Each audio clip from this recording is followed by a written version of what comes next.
पहले से भी वे लोग आग्रह कर रहे थे कि इधर पथरगामा के हम लोग के संत मत के अध्यक्ष थे मोतीलाल टेकरीवाल जी, उनके सुपुत्र मंटू बाबू बहुत जोर लगाए, बहुत अधिक श्रद्धा प्रेम के साथ बहुत आग्रह किए। उनके आग्रह को टालना मुश्किल हो गया। इस हालत में भी मुझे उनके यहाँ एक समय के लिए केवल सुरतत्वा 12 को कल 13 को समाप्त था, एक समय के लिए वहाँ में आया। वहाँ की स्वीकृति की जानकारी होने पर जिला के अध्यक्ष महोदय श्री विनोद सुताना महोदय जी और मंत्री पुरुषोत्तम बाबू, ये दोनों आग्रह किए कि आप वहाँ जा रहे हैं तो यहाँ भी थोड़ी देर के लिए, इसीलिए थोड़ी देर के लिए आया। यहाँ पर तो आज से ही सत्र प्रारंभ हुआ, प्रातःकाल से कल तक होगा। आप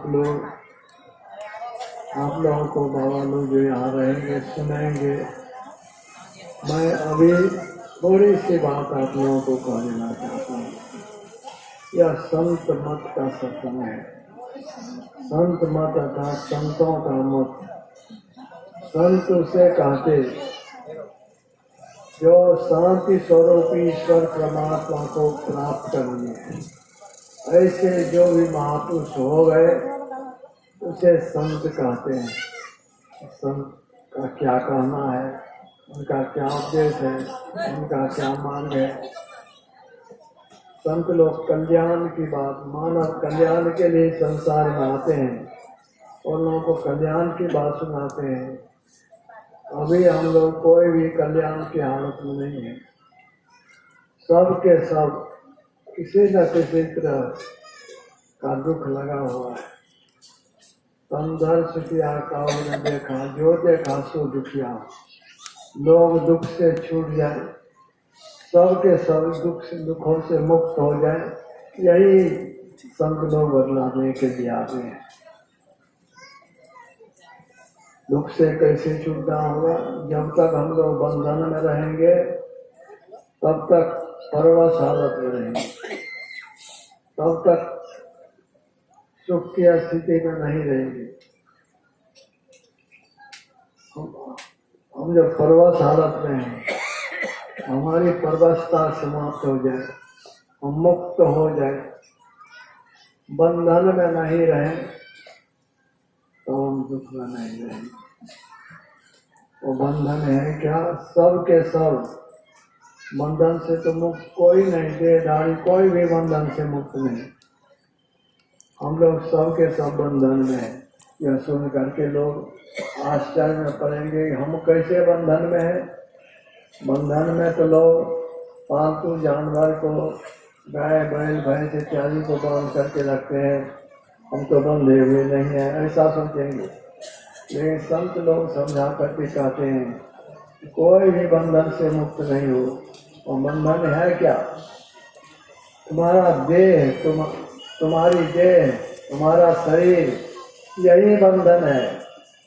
जिस देह में, जिस शरीर में हम रह रहे हैं, जिस शरीर को हम बढ़िया भोजन देते हैं, बढ़िया वस्त्र बनाते हैं, बहुत आराम से रखना चाहते हैं, वह देह हमारे लिए बंधन है। हमें देह के बंधन में बंधे हुए हैं। इस देह से हम निकलने में समर्थ नहीं है। वैसे तो कोई निकलना चाहते नहीं, मरना चाहते नहीं। ये जरा विचारिए, और शरीर में बहुत अधिक कष्ट हो जाता है, जिसके कारण लोग बहुत कष्ट पाते रहते हैं, कराते हैं, चिल्लाते हैं। कष्ट के कारण हम जीवित देह में रहना भी नहीं चाहते, जीवित रहना नहीं चाहते। अब कहते हैं कि हे भगवान, अब हमको इस कष्ट से निकालिए। ऐसा कहने लगते। कितने लोगों को देखे होंगे, बहुत रोगी को, बहुत वृद्ध व्यक्ति को भी, बहुत वृद्ध व्यक्ति अपने से उठना बैठना नहीं हो पाता, चलने फिरने में कठिनाई होती है, सोच पकाना इत्यादि के जाने में कठिनाई होती है, तो कष्ट के कारण लोग कहते हैं भगवान ले चलिए सोइए। लेकिन अपना अख्तियार तो किसी को नहीं रहता कि बहुत कष्ट हो रहा है तो हम इस शरीर से निकल जाए, किसी को अख्तियार नहीं। यही अगर अपना बंधन में नहीं होते, देह के बंधन से निकल जाते। जैसे घर में लोग रहते हैं, घर में आते हैं, घर से निकल जाते हैं। जिस घर को, जिस मकान को आप कहते हैं मेरा मकान है, उसमें आप आते हैं, उससे निकल जाते हैं। लेकिन जिस शरीर को आप कहते हैं मेरा शरीर है, उस शरीर से आप निकलने में समर्थ हैं? कोई भी समर्थ नहीं है। राजा महाराजा या बहुत वीर बलवान कोई भी क्यों न हो, किसी को भी अख्तियार नहीं कि शरीर जेल खाना से निकल जाए, अभी अपने आप आ जाए, किसी को अख्तियार नहीं। इसमें हम बंदी बने हुए, कैदी के रूप में। केवल इसी बात नहीं, जब से यह संसार है तब से विविध शरीरों को धर करके हम संसार चक्र में घूमते रहते हैं। बारंबार जन्म लेना होता है, बारंबार मरण होता है। जन्म लेने पर भी, जन्म काल में भी कष्ट होता है। बच्चा को माँ के पेट में रहते समय भी कष्ट की हालत में ही रहता है। जन्म काल अपने आप माँ के पेट से निकल जाए सो नहीं होता। माँ के पेट में बच्चा रहता, पैर ऊपर की तरफ, सिर नीचा की तरफ, 9-10 महीने तक माँ के पेट में, बहुत कष्ट की हालत है। फिर माँ के पेट से जो निकलना होता, बहुत संकीर्ण मार्ग, बहुत कष्ट होता है। इस प्रसंग के कहते समय मुझे एक बात की याद आ जाती है। कुप्पा घाट आश्रम की बात है। वहाँ पर 2 माला पर एक मकान बन रहा था। उसमें जो आसमान गिरी था, उसका पानी बहाने के लिए जो पाइप लगा हुआ था, वो पाइप उधर बहुत दूर तक अंधा न गया। उस हो करके पाइप हो करके चूहा, मोटा चूहा आ गया। उस स्नान गृह के में जो पाइप के ऊपर जाली थी, जाली के पास, और जाली का मुंह तो बहुत छोटा, उसी में वो चूहा अपने सिर को किसी तरह से घुसाते घुसाते यहाँ तक घुसा लिया, यहाँ तक घुसा लिया। लेकिन शरीर मोटा रहने के कारण, चूहा का शरीर मोटा रहने के कारण वो ऊपर नहीं आ सकता था। गलफर फैला हुआ उधर से तो आ गया चिपक करके, लेकिन अपने सिर को फिर खींच सके तो भी संभव नहीं होता था, तो उसमें फंसा हुआ था।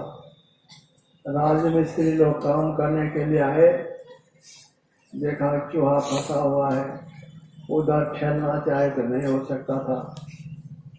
कहा इधर ही खींच लो, तो कैसे खींचे? पकड़ना कोई चाहते हाथ से तो चूहा दांत करने के लिए मुंह फैलाता था। कहा इसको बोरा से पकड़ करके इसके सिर को तब खींचो। वैसा ही किया, बोरा से पकड़ कर चूहा के सिर को खींचा। उसका शरीर चिपक गया, जैसे कोल्हू में कोई चिपकते हैं, चिपक गया, सही से खून निकल गया, वो सब समाप्ति हो गया। ऐसा होने का क्या कारण हुआ? स्नान गृह के पाइप के ऊपर जो जाली थी, उसका मुंह छोटा था और चूहा था मोटा। उस छेद होकर के उसको खींचा गया, उसकी वह हालत हो गई, समाप्ति हो गया। ठीक उसी तरह से हम लोगों का भी जो माँ के पेट से आना हुआ, बहुत संकीर्ण मानसिक, बहुत कष्ट होता है। बहुत कष्ट होता है जन्म कालना बच्चा की। इसीलिए आप देखते हैं कि जो बच्चा जन्म लेता है रोता है। कोई भी बच्चा बिना रोए नहीं रहता, सब बच्चा रोता है। जन्म काल में कष्ट, मरने के समय कष्ट, मरने के समय इतना अधिक कष्ट होता है, उस कष्ट को सहन नहीं कर सकता, तब शरीर से प्राण निकलता है। जन्म काल में कष्ट, मरने के समय कष्ट, जन्मत मरत दुस्सह दुख होई, बहुत काफी कष्ट। इसी को आवागमन का दुख कहा है। आवागमन सब दुख दूजा, है नहीं जग में कोई, इसके निवारण के लिए प्रभु भक्ति करनी चाहिए। इसका निवारण कैसे होगा? जब तक बारंबार जन्म होता रहेगा, मरण होता रहेगा, तो जन्म मरण का तो दुख होता ही है। लेकिन इसके बीच में जीवन काल में भी देखिए, एक तरह की स्थिति में रहना नहीं होता। जैसे दिन के बाद रात होती है, रात के बाद दिन होता है, उसी तरह से जीवन में सुख दुख का चक्र घूमता रहता है। कोई भी ऐसा नहीं जिनके जीवन में कभी दुख नहीं हुआ। बहुत संपत्ति, बहुत ऊंचे पद पर या बहुत बड़े राजा, वे भी दुख से छूटे हुए रह पाते हो, ऐसा नहीं देखा जाता। बहुत बड़े राजा के पुत्र अगर मर जाए तो क्या उनको दुख नहीं होगा? किसी संकट में पड़ जाए उनको दुख नहीं होगा? दुख से बच करके रहना किसी के लिए संभव नहीं होता। यह दुखमय संसार है। इस संसार में जो आना होता है, ये बंधन में बंद करके, बंधन में हम लोग सबके सब शरीरधारी सबके सब बंधन में पड़े हुए। इस बंधन से मुक्त हो जाए, बंधन से मुक्त हो जाए, तब जन्म लेना नहीं पड़ेगा, इस दुखमय संसार में आना नहीं पड़ेगा। यह भेद बतलाने वाले संत महापुरुष होते हैं। इसीलिए संतों का अवतरण होता है। जो जो संत हुए यही ज्ञान देने के लिए संसार में आए। लोगों, पहले तो तुम समझो कि तुम हो कौन? तुम देह नहीं हो, तुम देह में आ गए हो। देह तुम नहीं हो, तुम देह में आ गए हो। देह तुम्हारे लिए जेल खाना है, कैद खाना है। इसमें जब तक रहोगे तब तक सुख की हालत में नहीं रहोगे। करो क्या? हम लोगों के परमानंद गुरुदेव ने कहा, जेल से निकलने का प्रयत्न करो। लेकिन कैसे निकलोगे? इसके लिए तुम्हें वीर बनना पड़ेगा। उनकी वाणी में, गुरुदेव की वाणी में है, आओ वीरो मर्द बनो, जेल तुम्हें करना होगा। कैसी शरीर में या इस जेल से निकलने का प्रयत्न हो सकेगा? शरीर तो बहुत मिला हम लोगों को, जब से यह संसार है तब से हम लोग को मनुष्य शरीर बारंबार नहीं मिल सका, बारंबार नहीं मिलता।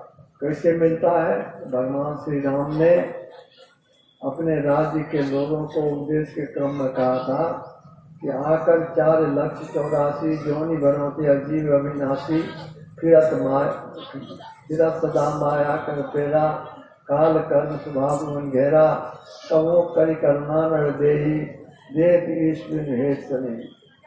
4 खानी है। आकर मतलब खान, कौन कौन? जो अंदाज से उत्पन्न होता है, जो जीव, उसको अंदाज कहते हैं। माँ के पेट से जन्म लेने वाले प्राणी को पिंडज कहते हैं। जैसे हम लोग या गाय भैंस इत्यादि या सब माँ के पेट से ही जन्म हम लोगों का भी हुआ। गाय भैंस पशु जो है वो सबका भी जन्म माँ के पेट से होता है। तो अंडज, पिंडज, उष्मज कहते हैं, जो न तो वो माँ के पेट से जन्म लेता, न अंडा से उसका जन्म होता है। गर्मी पाकर, जैसे अनाज में सूढ़ा हो जाता है, बाल गंदा हो जाने पर उसमें ढील पड़ जाता है, या कपड़ा बहुत गंदा है तो उसमें छीलन हो जाता है, फल सड़ जाने पर उसमें कीड़े हो जाते हैं। ये सब उष्मादि कहलाता है। माँ के पेट से उसका जन्म नहीं होता, अंडे से भी जन्म नहीं होता, जमीन से भी उत्पन्न नहीं होता, और गर्मी पा करके होता, उसे उष्मज कहते हैं। चौथा है अंकुरज, अंकुरित होता है जमीन से, जैसे गाछ, पहाड़ भी, पहाड़ वही ऊंचा पहाड़ है, जमीन से ही निकलता है। बहुत समय तक धीरे धीरे उसके बढ़ने की हालत को लोग देख तो नहीं पाते हैं, ये बढ़ते बढ़ते बहुत ऊंचा था। जब तक वो जीवित हालत में रहता है तब तक बढ़ता है, उसमें भी चेतन विधान है। जब उससे निकल जाते हैं तब वो बढ़ना बंद हो जाता है। बहुत समय के उपरांत होते होते वह सड़ने लगता है। इसलिए आप लोग देखे होंगे कई जगह मरिया पहाड़, लोग कहते हैं यह जीवित पहाड़ नहीं है, मरिया पहाड़ है। यह सब गाछ, पहाड़, ये सब जमीन से उत्पन्न होता है। यही चार खानी अंडज, पिंडज, उष्मज और अंकुरज है। इसमें 84 लाख प्रकार की जोनियां हैं। सब में हम लोगों को जाना पड़ा। सबसे यह संसार है सो तो नहीं जानते, लेकिन जब से संसार है सबसे हम लोग हैं। विविध शरीरों को हम लोगों को धारण करना पड़ा है। उस शरीरों को धारण करके बहुत बहुत कष्ट का भोग होना पड़ा है। परमात्मा की बहुत बड़ी कृपा हुई, हम लोग को मनुष्य शरीर दिए हैं। यही मनुष्य है जिस शरीर को पा करके इस कष्ट से निकला जा सकता है। कैसे निकलना होगा? इस कष्ट से निकलने के लिए हम बंधन से छूट जाएं तो मुक्त हो जाएंगे, लेकिन बंधन से, जेल खाना से निकलने के लिए बाहर में मार्ग नहीं, बाहर में मार्ग नहीं। और अन्य प्राणी इससे निकलने का प्रयत्न भी नहीं कर सकता। केवल मनुष्य जेल खाने से निकलने का प्रयत्न कर सकते हैं। वो अभी जिनको संसद की शरण प्राप्त हुई है, जिनको उनका ज्ञान प्राप्त हुआ है, वे ही प्रयत्न करके इससे निकल सकते हैं, नहीं तो दूसरे नहीं निकल सकते। तो वही हम लोगों के महाराज गुरुदेव ने कहा कि जन्म जन्मांतर से तो इस शरीर जेल खाने में पड़े हुए हो, विविध शरीरों को तुम धारण किए हो। अभी मनुष्य हो, इससे पहले कितनी बार तुम जन्म लिए हो, कितने प्रकार का शरीर धारण किए हो, यह तुमको स्मरण नहीं।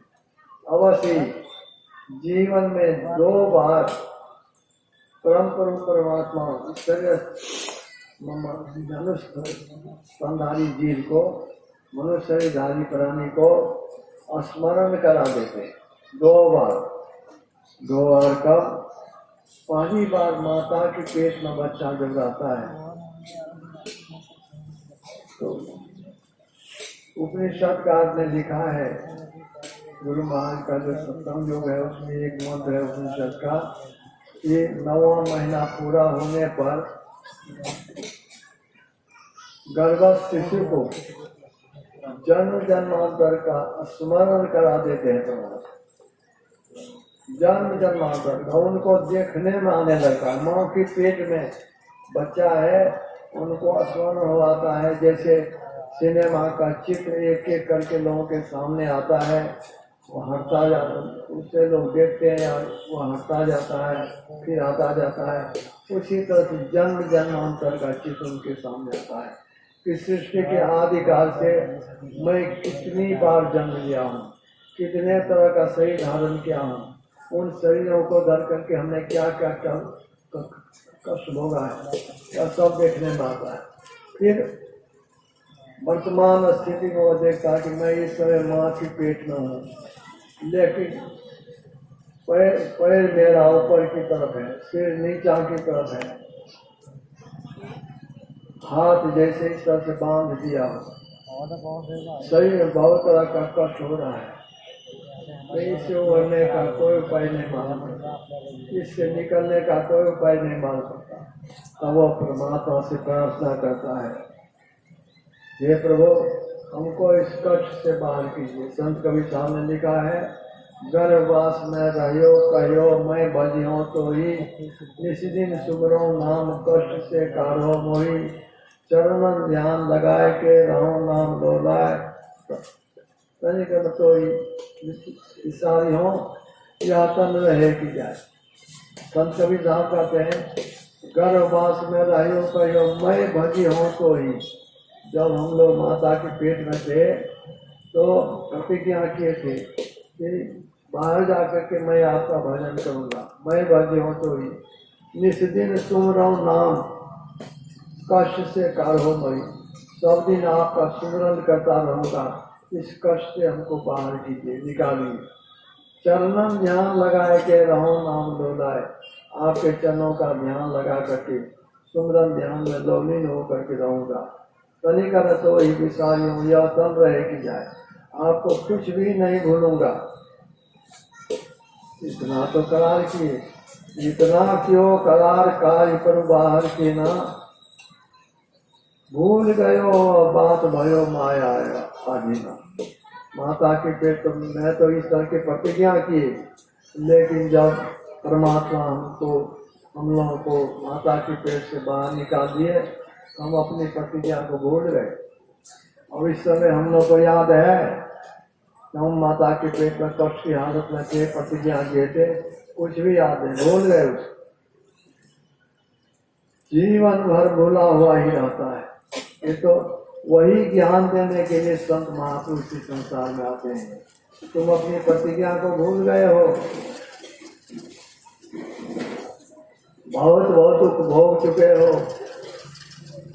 परमात्मा ने मनुष्य का शरीर दिया है, इस शरीर को पा करके तुम अपने कष्ट को निवारण कर सकते हो, अपने कष्ट को दूर कर सकते हो, लेकिन तुम इस बात को भूल गए हो।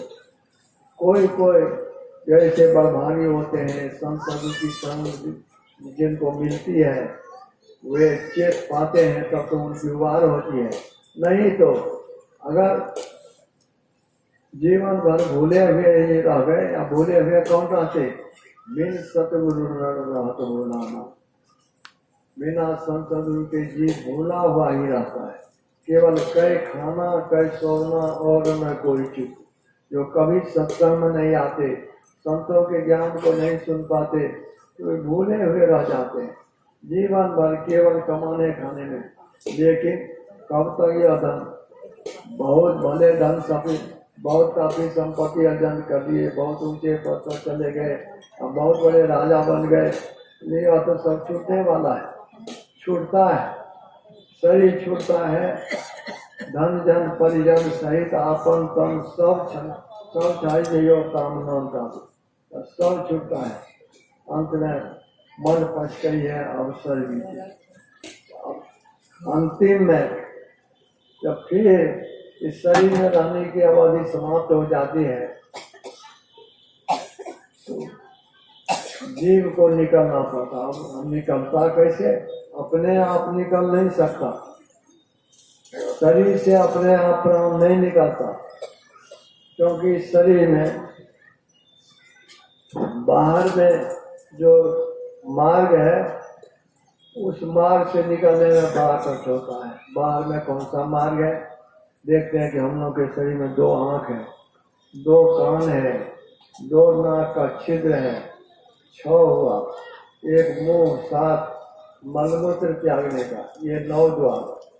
ये 9 में से कोई भी द्वार जीव के आराम से निकलने का नहीं है।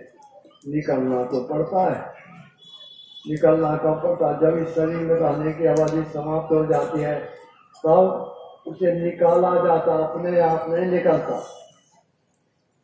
अपने आप नहीं निकलता, निकाला जाता। कौन निकालते हैं, जमदूत निकालता है, जमदूत निकालता है। कैसे निकालता है, संत कबीर साहब ने कहा, करो रे मन वादिन की तकदीर, जब जब राजा आन पड़ेंगे नेक दरत नहीं धीर, मुगरिन मार के प्राण निकासत व्याकुल हो शरीर, करोड़ मन वादिन की तकदीर। संत कबीर साहब अपने मन को समझाते हुए कहते हैं, अरे मन, तुम गफलत में पड़े हुए हो, इस बात का ख्याल नहीं करते हो, एक न एक दिन तुम्हें इस शरीर से निकलना पड़ेगा। अपने तो निकल नहीं पाओगे, तुम्हें निकाला जाएगा। कैसे निकाल लेंगे? मुगरिन मार के प्राण निकासन व्याकुल हो शरीर, जम की मार खा करके निकलना पड़ेगा। तो जब बहुत अधिक कष्ट होता है, इस शरीर से निकाला जाता है, उस समय फिर अंतिम में दूसरी बार ईश्वर परमात्मा मनुष्य शरीरधारी प्राणी को स्मरण करा देते हैं कि सृष्टि के आदिकाल से कितनी बार हमारा जन्म हुआ, कितने तरह का शरीर धारण किए, क्या क्या कष्ट भोगे। परमात्मा ने बड़ी कृपा करके इस बार हमको मनुष्य का शरीर दिए थे परमात्मा की भक्ति करने के लिए, लेकिन हम भक्ति कर नहीं पाए तो रोता है। अंतिम में मन पछताई है, अवसर भी ये पश्चाताप करने से अंत में कुछ नहीं मिलता, कुछ नहीं होता, क्योंकि करने का समय तो नहीं रहता। यही ज्ञान संत लोग देते हैं, सत्संग में यही सुनाया जाता है, समझाया जाता है। इस मानव तन की उपादेयता को समझो, इससे पाकर के क्या करना चाहिए, कै खाना, कै सोना और उनमें कोई चित, इसके लिए यह शरीर नहीं मिला है। यह शरीर केवल कमाने खाने के लिए नहीं मिला, यह शरीर या परमात्मा ने दिया है अपना उद्धार करने के लिए, अपने आप को दुख से छुड़ाने के लिए, आवागमन के चक्र से छुड़ाने के लिए मिला है। लेकिन इस बात को भूल करके जिस काम के लिए परमात्मा ने मनुष्य का शरीर दिया उसको नहीं कर रहे हैं तो बहुत बड़ी हानि, क्योंकि मनुष्य शरीर अभी जब मिला है, कभी न कभी छूटेगा तो यह फिर मनुष्य शरीर नहीं मिलेगा। नहीं ऐसो जन्म बारंबार, गुरु नानक साहब ने कहा, नहीं ऐसो जन्म बारंबार, कहा जानी कछु पुण्य प्रगटो तेरो मानो का अवतार। कहा कुछ पुण्य रहा होगा तो पुण्य हम लोगों का क्या है, तो परमात्मा की कृपा है कि हम लोगों को दुख में देख करके बहुत दुख का भोग चुकने के बाद तब ईश्वर परमात्मा ने हम लोग को मनुष्य का शरीर दिया। लेकिन शरीर तो दिया, रहेगा नहीं सब। घटत छिन छिन बढ़त पल पल, जात न लागत बार, आयु घटती जा रही है, उम्र बढ़ रहा है। हम लोग जो कहते हैं हम इतने वर्ष के हो गए, जब जन्म हुआ था तब जितनी हमारी आयु थी, घटते घटते जितने वर्ष के हो गए उतनी समाप्त हो गई। घटत छिन छिन बढ़त पल पल, उम्र बढ़ रहा है, फिर इसको जाने में बीतने में समय नहीं लगेगा। क्षण क्षण पल पल समय से आवे, नर्तन दुर्लभ फिर नहीं पाए, तो मनुष्य ही फिर नहीं है। यही गुरु नानक साहब कहते हैं कि वृक्ष से फल गिर टूटी पड़ी है, बहुरी न लागत जा। जैसे गाछ से कोई फल गिर जाता है तो कितना ही प्रयत्न लोग करें, फिर वह फल गाछ में जाकर के लगे तो संभव नहीं होता। उसी तरह से जिस क्षण इस शरीर से प्राण निकल जाएगा, फिर लाखों प्रयत्न कोई कर ले, इस शरीर में वापस नहीं आएगा। इस बात को सुन करके विचार करके अपने काम को, अपना निज का काम, हम लोग के परमात्मा ने कहा, समय गया फिरता नहीं, झट ही करो निज काम, जो बीता सो बीतिया अबो बहु, जो समय बीत गया सो बीत गया, अब जितना ही बाकी है उतना ही सही समय को अगर तुरंत ध्यान में लगाएंगे, यह संस्कार गिरने नहीं देगा। गिरना यही है कि मनुष्य शरीर छूटने के बाद अन्य शरीर में चला जाए। लेकिन भक्ति का बीज ऐसा है वह नष्ट नहीं होता, गिरने नहीं देता। थोड़ा सा भी संस्कार गुरु महाराज की इस आज्ञा का अगर हम लोग पालन कर ले, उन्होंने तो कहा हम लोग को सत्संग नीति और ध्यान नीति रहिए, कर संलग्न हो, विचार चोरी नशा हिंसा दूर करना चाहिए। इतनी बात कोई जीवन में उतार ले, अमल में ले आवे, मतलब सत्संग कभी नहीं छूटे। सत्संग नित्य प्रति, सत्संग नित्य और ध्यान नित्य दोनों काम। जैसे हम लोग भोजन सब दिन करते हैं, भोजन सब दिन नहीं करें तो कोई हानि वाली बात नहीं, लेकिन सत्संग और ध्यान नहीं छूटे। सत्संग नित्य और ध्यान नित्य ये कर संलग्न हो। सत्संग ये ऐसा याद दिलाता है। सत्संग सात संतों की वाणी, संतों का ज्ञान जो सत्संग में सुना जाता है या पढ़ते हैं उनके ज्ञान को पुस्तक में, इसको पढ़कर सुनकर मन में चेत होता है कि समय बीतता जा रहा है। घटा तो चिन चिन पर जात में लागत मान बीतता जा रहा है। कब समय कब शरीर छूटेगा कोई ठिकाना नहीं। और हम इस जीवन में तुरंत ध्यान नहीं करेंगे यह शरीर ठीक नहीं मिलेगा, बहुत बड़ी हानि हो जाएगी। यह सत्संग से मन में चेत होता है।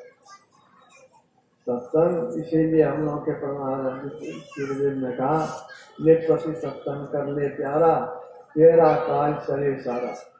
नित्य प्रति सत्संग चाहिए, सत्संग करते रहने सभी काज सिद्ध हो जाएंगे।